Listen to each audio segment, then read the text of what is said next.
Okay, ready to go. Okay. Deano Gladstone, welcome to Brett Russell Chats. Brett, Sifu, great to see you and great to chat. You know, it's a great opportunity for us to catch up. It's been too long. It has. It's awesome to see you, and you're looking great as usual. I was going to say, Dean, Bondi Lifeguard, breath and ice coach, stress management and performance, human performance coach as well. What an amazing array of things that you've done in your life and you're doing at the moment. The whole thing with Brett Russell Chats is to obviously for people to be proactive and give positivity to the world. And you're doing that. You've done it. You're doing it. What got you into lifeguarding initially? Take us right back. Yeah. I sort of had learning difficulties as a kid. Okay. And I was an asthmatic as a kid, so which sort of ties into, everything's connected. What you just said. So didn't learn much at school. Didn't just assume that I was not the brightest spark, and did pretty well in swimming and fitness based stuff. Awesome.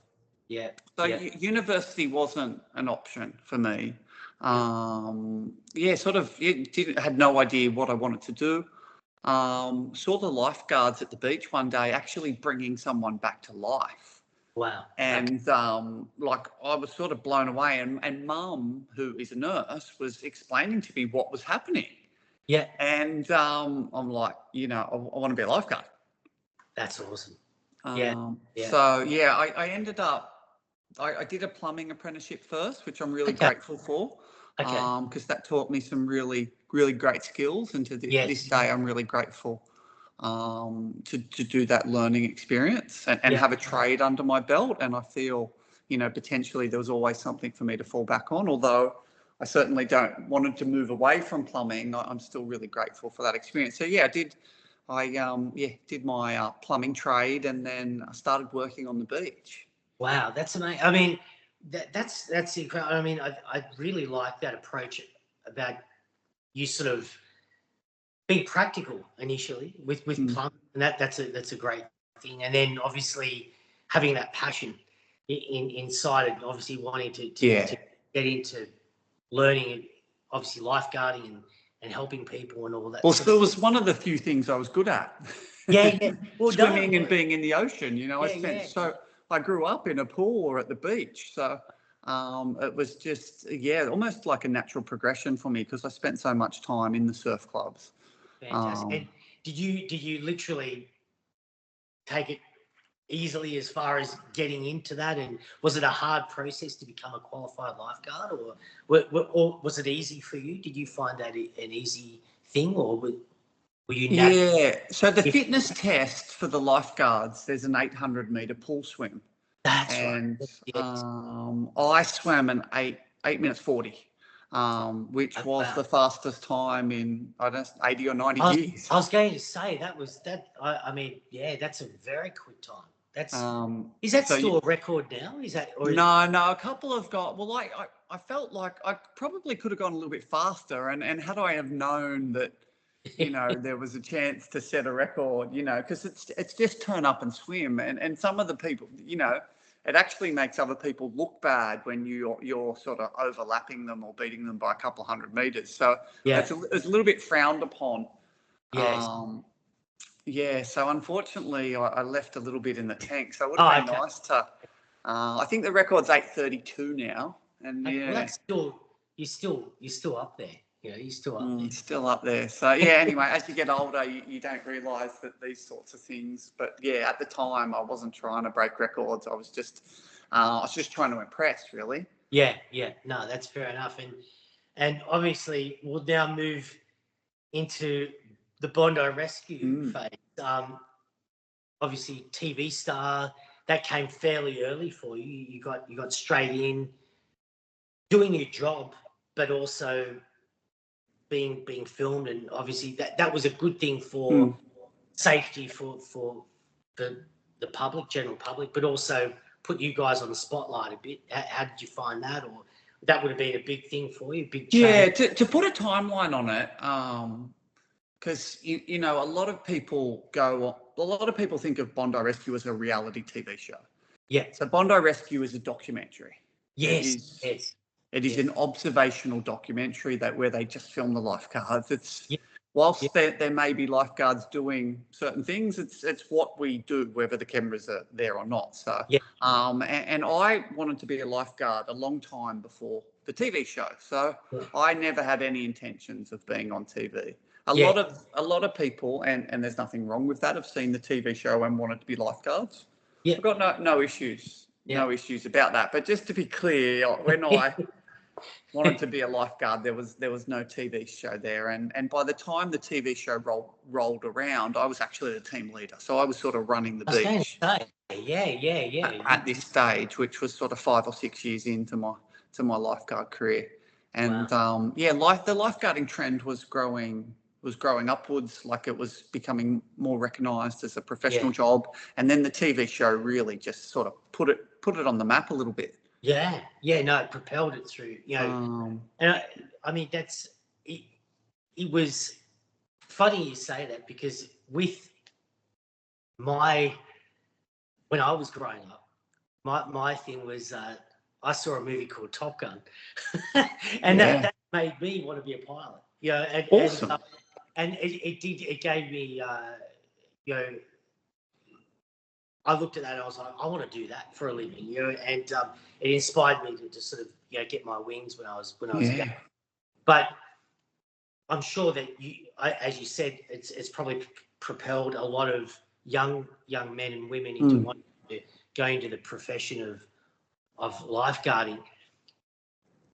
I do think, unlike Top Gun, that it does, as you said, it's more of a documentary where it sort of not glosses over and sort of shows certain parts. It's sort of not like Baywatch, but it's more like it really shows the reality of what you guys are doing day in, day out, and probably in a better way sort of gets people prepared for that reality of the job. Would you agree? Well, Baywatch was a huge hit in TV circles. It was one of the biggest shows worldwide. I think it was #1 before potentially Top Gear. That's maybe right. took over, but Baywatch was huge. Yes, and it was it was I guess a different sort of, a bit more real and a bit more Aussie. It's funny, the show, it showed us upset, it showed us happy, it showed us making mistakes, it showed us making jokes. You know, it showed us in real life, and people really connected with that. It was that's right. And that's what I really learned, because the first year they filmed, I was trying to be someone who I wasn't. Yes. And I couldn't do it. Like I wasn't an actor, and people were going, "Is the show real?" And I said, "Listen here, I'm not smart enough to create something. Like, the show is what happens." And you know, there's sort of, the truth is sort of stranger than fiction, that they say. But just by capturing and documenting and trying to tell people what happened and educate them about what I know as a lifeguard, when I was in front of the camera, then it just all started to come out, and I started to naturally find my voice.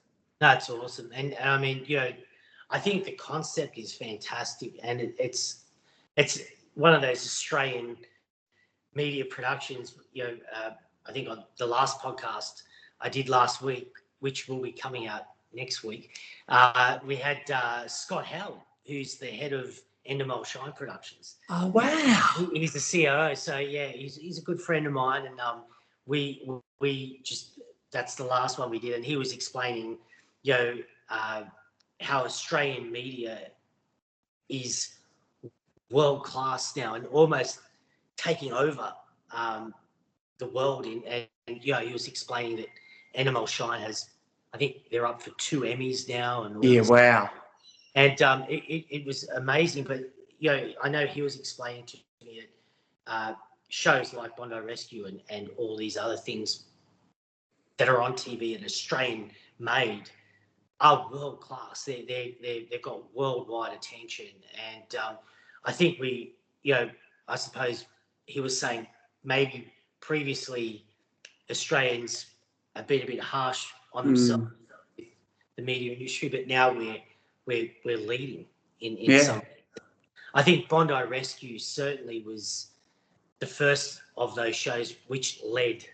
It just went to the fore and just it really showed the world this is Australia. This is what they can do, not just in a job sense, but also in a media sense. It was that's amazing, and you've got to be proud of that. You've got to be proud of what the show's done and is doing as well. So that's it. Must it was really interesting because we had a death on there in the early days. Yes.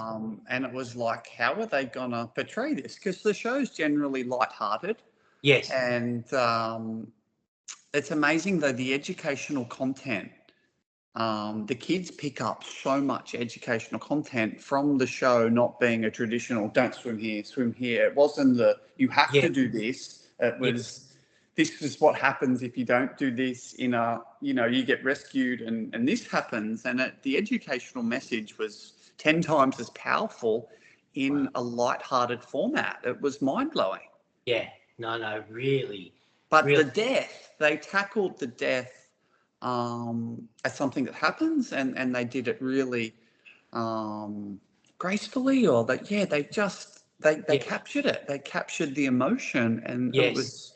We thought it was going to be the end of the show, but it really started to make the show because it showed what we really deal with. Yeah. Well, I think that's the other thing as well. I think it's as you said, this is the reality of what you're dealing with. It also shows the seriousness of the messages you're conveying about surf safety and all that sort of stuff. And I remember when that happened. And as you said, I think it did make the show even greater to that point as how it was tackled and how it was dealt with in the way it was done. So really, I mean, it's amazing. You guys obviously all do an amazing job, and that leads me to obviously on top of all that, Deano, you got you're a PT and a coach, but then I know that you started to go into you did a bit of martial arts as well, with some kung fu. And how did you get into that? How did you? What got you into doing some martial arts? Yeah, so, my world changed in 2005. I was king hit and had my 4 front teeth knocked out. Right, that's right. It was I think Danny Green in WA, he's running a coward punch campaign. So it was one of those punches that I didn't see. And, I've got a fake front tooth that the dentists managed to sort of support it. So, my face doesn't look too bad. No. After that, I had anxiety, post-traumatic stress. I used to scratch myself till I bled. I had these sugar allergies. Oh, wow. What are the skin conditions called? I've forgotten it because, eczema and so I was broken, literally, physically and mentally. Yes. And I didn't feel safe to go outdoors, and that was. I became interested in nervous system regulation and martial arts, yoga, breathing, organic food, and then just trying to manage my own fears and these debilitating stress disorders, which I was now suffering from, which I didn't think were real.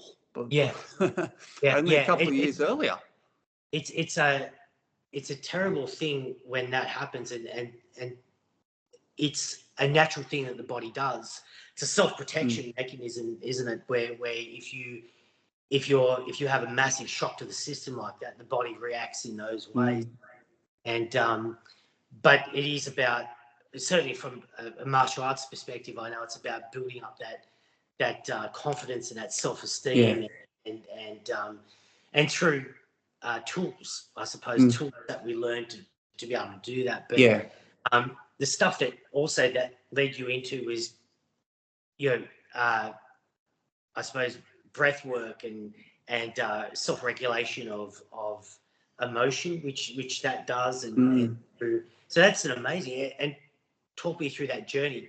How did you sort of, how did you feel once you started to discover this stuff and you started to research and learn? What was that like for you? Yeah, it was a long, windy road. Various trainings, a whole different bunch of beautiful people like yourself. And I wouldn't be here today without this assault happening to me.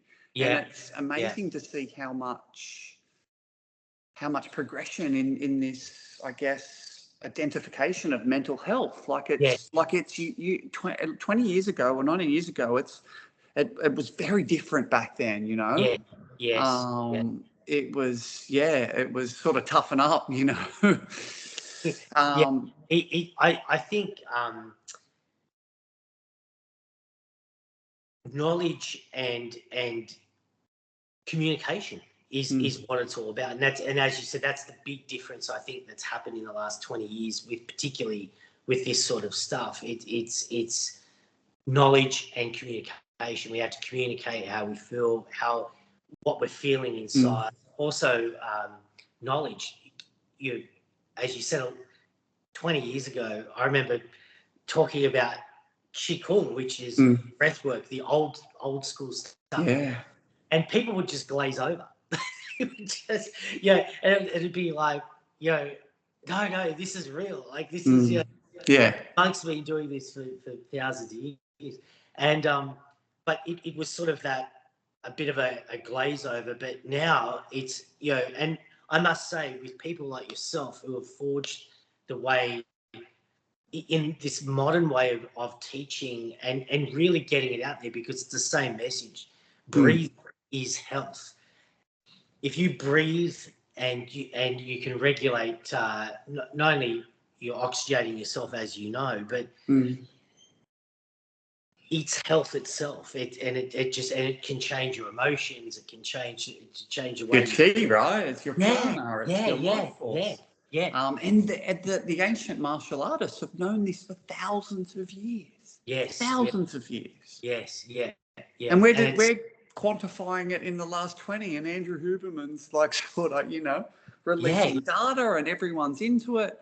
But it's been a wild ride to be sort of going through this, and particularly the ice bath thing. I was sort of, one of the first person. I went and trained with Wim Hof, and I started running these ice bath workshops, and it was like, what are you doing? And it was crazy. We had football players and some professional athletes that had ice bath before, but they had an ice bath with nervous system regulation. So it was a completely different experience, even for them. Awesome. And I was going to say, like, how that experience with Wim Hof, how did you find that, and how did that transpire? Obviously, you had to travel to Europe. Is that correct? And how did you find that? Explain that to you. It was before COVID, so I did a couple of trips to Europe in a very short space of time, and I'm like going, oh my God, I've traveled to Europe twice this year. I'm training with all these international superstars now. And this is a long time ago, and then COVID happened, and I was like, oh my goodness, I'm so glad I was able to travel to Europe twice that year. But Wim's an amazing human, and what Wim did in 2011, he challenged scientists to quantify why he was able to do what he was able to do, because he was breaking world records and just doing all these wild party tricks. And because he had this control over his body that other people didn't have. So he credited breath work, cold therapy, and a form of meditation.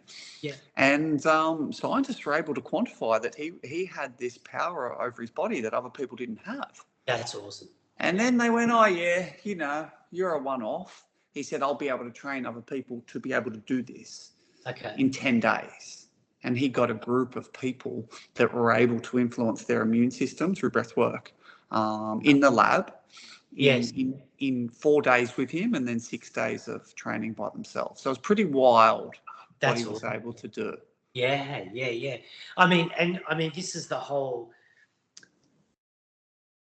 real theory an aspect about mindset training, and really it's instead of relying on you could say, and I hate to get it out there, but pharmaceutical aspects to make you feel better and do things. It's about, as you said, oxygenating your body, breathing, but also getting that mindset right.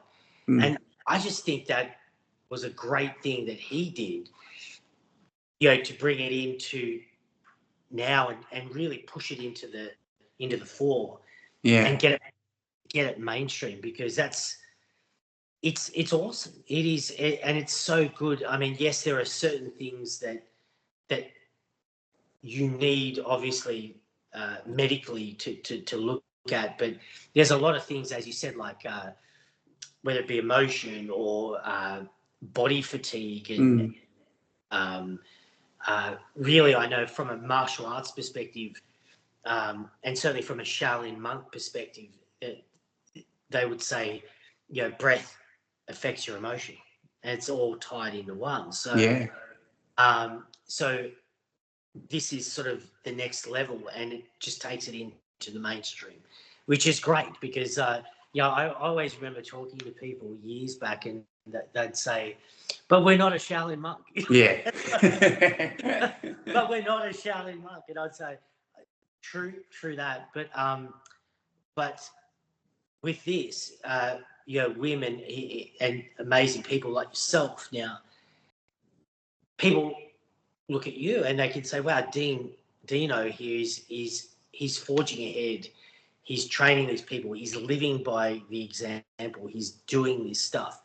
He's a real person. He's not some, monk on a hill somewhere that's sort of untouchable. He's a real person, and this is what you're achieving, and this is what you're doing, and that's really inspiring, Deano. That's great work, and obviously you're helping lots of people with that. Now I've seen where you're obviously getting through people themselves, but also helping sporting groups, professional sporting groups, companies, working with companies. How are you finding that? What are there any differences, or are you what's your gauge with getting into corporate or professional sporting groups? How's that going for you?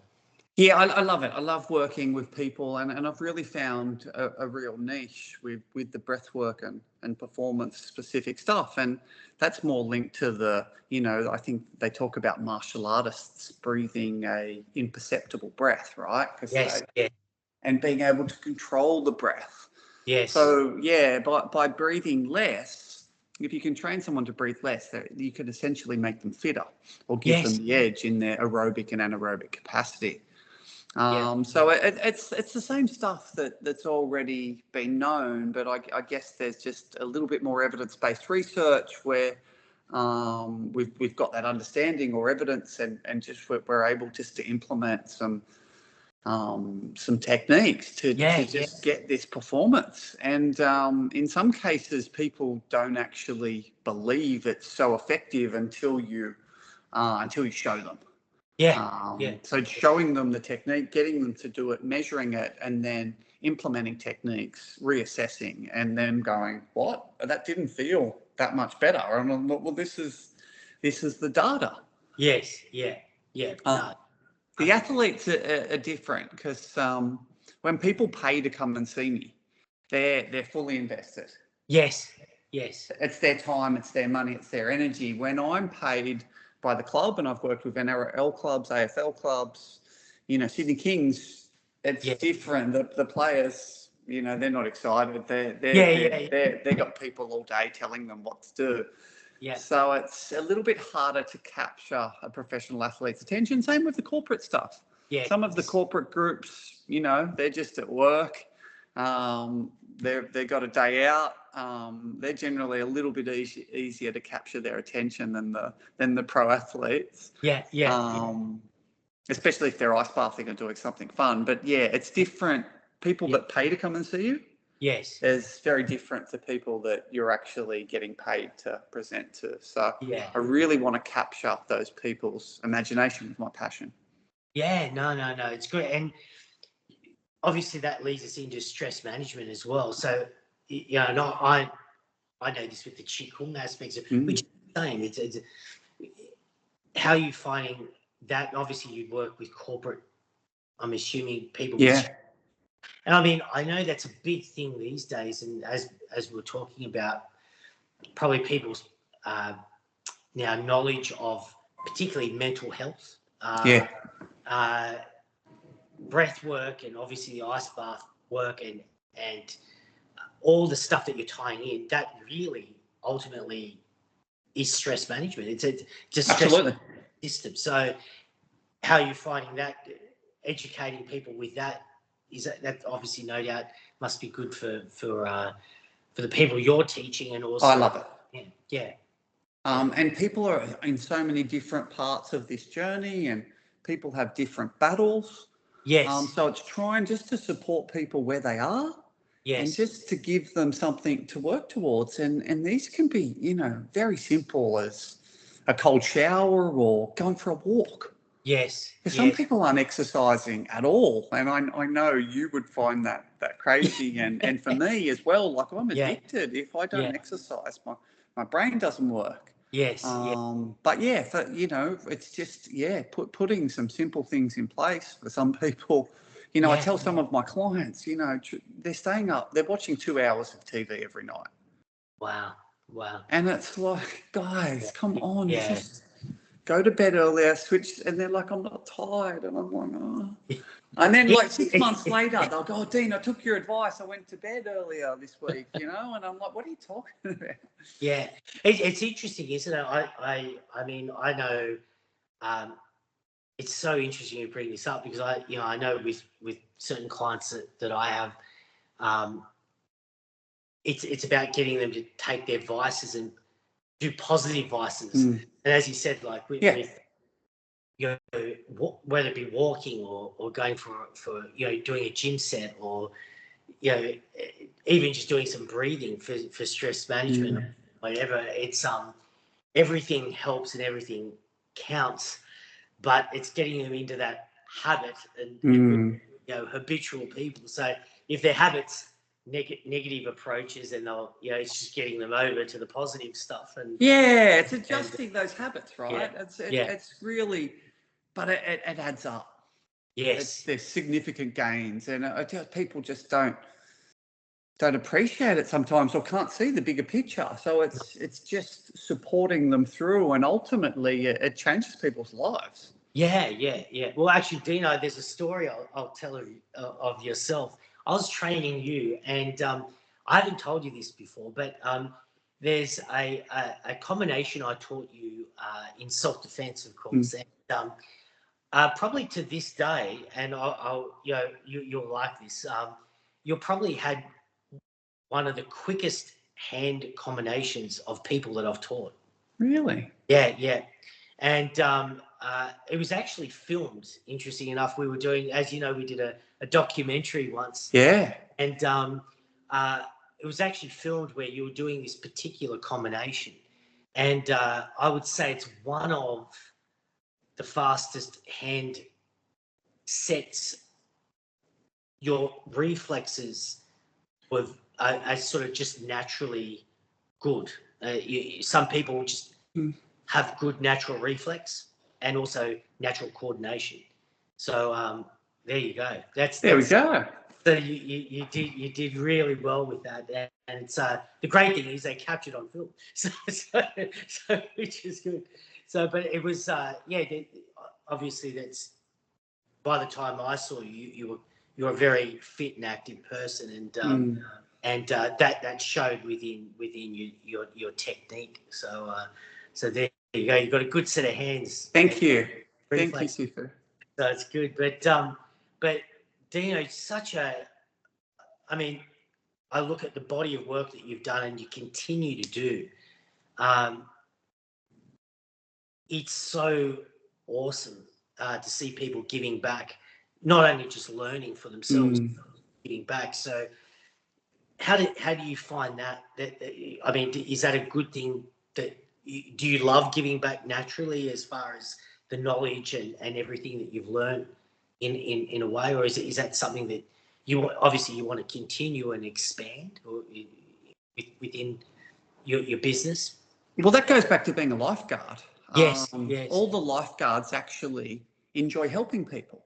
Yes. Rescuing people is just a beautiful gift. The lifeguards are always buzzing after being able to help people, bringing people back to life. Oh my God. Like, if you could bottle that and sell it, it would be the drug of choice. Like the feeling and sensation afterwards is just, it's just so amazing. So yeah, this theme of helping people, I didn't realise when I wanted to be a lifeguard, although there was that initial interest in the medical side and bringing people back to life, how much that I would get out of it.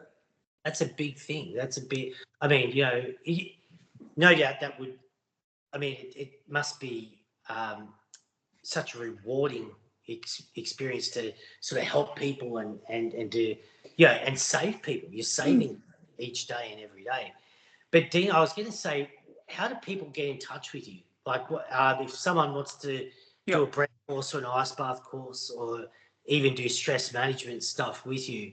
Yeah. What's the best way they can contact Great question. If they Google me, there's probably a couple of ways to pop up. On my website, you'll be able to, deanogladstone.com, you'll be able to shoot me a message on an email on the website. Instagram, I spend a fair bit of time on Instagram. Awesome. I've got a couple of pages. Power the Breath is more breath and ice specific, and then just a Deano Gladstone page where I put up bits and pieces. So there's lots of ways to stay in touch these days in this modern world. Which is super cool. No, that's awesome. And from my perspective, you're learning, you're giving the love back. You're helping so many people, and I think you're inspiring. That's the great thing I love. You're inspiring the younger generation. Not just to do, say, lifeguarding or to sort of replicate what you've done, but you're inspiring them with knowledge for themselves to benefit themselves in the future, whether it be their mental state or their health. And we need more people like you, Deano. So I've had lots of beautiful teachers, which you are one of those, many mentors. Yes. And we want to make the world a better place, right? Yeah. Well, I've got kids. You've got kids. Yes. We want to inspire the next generation to be happy, healthy, and strong. Yeah.